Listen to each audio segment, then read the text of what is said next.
Moni ndi nejake. Nkhani yathu ya lero ikutenga ku USA ndipo ni nkhani ya Sylvester Stallone amenenso amadziwika ngati Rambo kapena Rocky. Denu tagwirani chakumwa tenticheze. Stallone anabadwa pa 6 July 1946 ku New York. Koma pobadwa mene ankabadwa mayi ake mene amabereka anapezeka kuti ankamubadwisa ndi forceps. Ndi kayana gwira mola kuika mutu ndi anampweteka. Kumpweteka kwake kunapangisa kuti akhale ndi damage, nerve damage nkhope. Ndi pati ina ya nkhope yake ndiyo khangati ndi aulumali sigwira ntchito nkona amayankhula mene amayankhulira muja. Kuti amayankhula mokhangati mochedwerako pang'ono, diso lake limodzi limakhangati likupanga droop choncho, koma inali result ya mene ankabadwa. Mubwana wake unali ovuta chifukwa chonena kuti anali osauka, komanso atamapangidwa tizi kwambiri ku skulu makamaka chifukwa cha nkhope yakeyo. Ndi anapeza kuti atankakonda drama kwambiri ku skulu, amafuna kuti azipanga drama and performance. Ndi analimbikira mpaka na anapanga graduate ku University of Miami, anapanga Bachelor of Fine Arts ndi drama. Ntchito zinkamuvuta kupeza atamaliza skulu kuyesera umundu umu. Ndi anapeza kuti amavutika kwambiri. Anali ndi galu wake amene amankonda, koma anafika point yomugulisa galu uja, anamugulisa $50 kuti apeze chakudya. Pena ankagona ku bus station chifukwa chonena kuti analibe pokhala, analibe chilichonse. Amangokhalira kupita malo osiyanasiyana ma directors kuma studio kupanga mafilimu, kupempha kunena kuti ampaseko pati. Timapati tomwe amampasa topanda pake, malipiro ake osadziwika bwino. Ndi moyo wake unali wa struggle kwambiri. Ndi akumavutika nkumakhala ma bus station choncho, anayamba kulemba nkhani ya ngati filimu yomwe iye ankafuna kuti ikhale filimu, iye apange mo act mu filimu.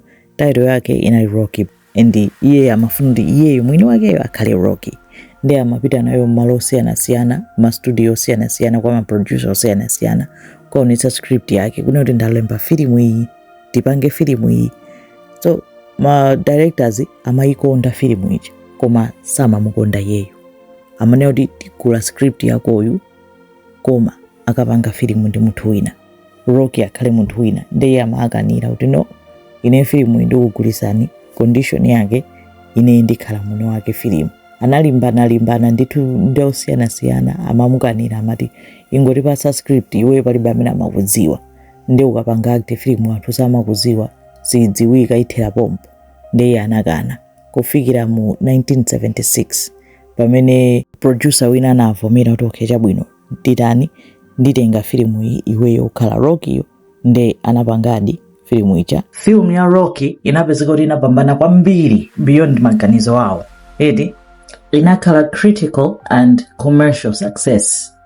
Stallone anapezeka kuti analandira ma Academy Awards nominations awiri pa filimu yake ya major yoyamba, komanso yoti analemba yekha for Best Actor ndi Best Original Screenplay. Chimenecho chinali chiyambi chake cha Sylvester Stallone as an action actor. And Rocky anapitiriza kuipanga mpaka mu part 5. Nde akupanga Rocky na Rocky 4, part yomwe ankapanga kuti amenyane ndi Dolph mu boxing chapa chama anazamenyana ndi Dolph. Stallone ankalimbikira kunena kuti amenye zenizeni. Ndi anthu ena amati asakumenye zenizeni, tingopanga zoyisezera zonse mmene timapangira pa mafilimu zokhanga zonamizira kumenyana. Ndi Stallone amalimbikira kuti no, ndifuna kuti zioneke authentic, zioneke kuti munthu wandimenyadi, ndi ndifuna andimenyedi ndi mphamvu zake zonse. Analimbana ndithu mpaka anapanga conclude Rocky chabwino mmenyeni zenizeni. Anati okay. Ndi Dolph anapeza kuti anamenya blow Stallone yeni. Stallone kukomoka mtima ndikusiya kugunda immediately.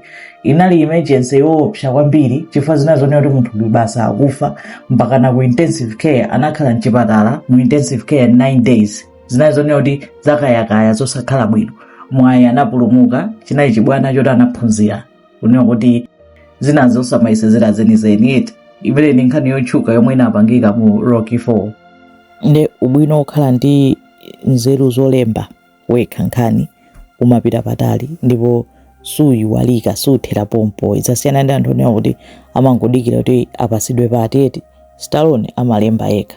Anapezeka kuti analembaso film ya nyuwani yoti yekhaso anachita star film yake kukhala John Rambo First Blood. De mafilimu ake amakhala kuti main character kuyambira Rocky kuyambira Rambo amakhala munthu onoti akukumana ndi mikwingwirima yosiyanasiyana nkumapangano overcome ma obstacles yake. De zambiri zimakhala based on kuti moyo wake unali kuti anakula ndi mikwingwirima and it was always about kuchita overcome ma struggles. Ngona mafilimu ake amapanga so depict picture yake itiyo yokhayo. Nde after pamenepo anasanduka no munthu oti alisanamba kuona kuti ndi action superstar. Anamba pasidwa no ma roles ena. And ma 1980s mpaka ma 1990s mafilimu ngati Cobra, Tango and Cash, Cliffhanger, The Demolition Man.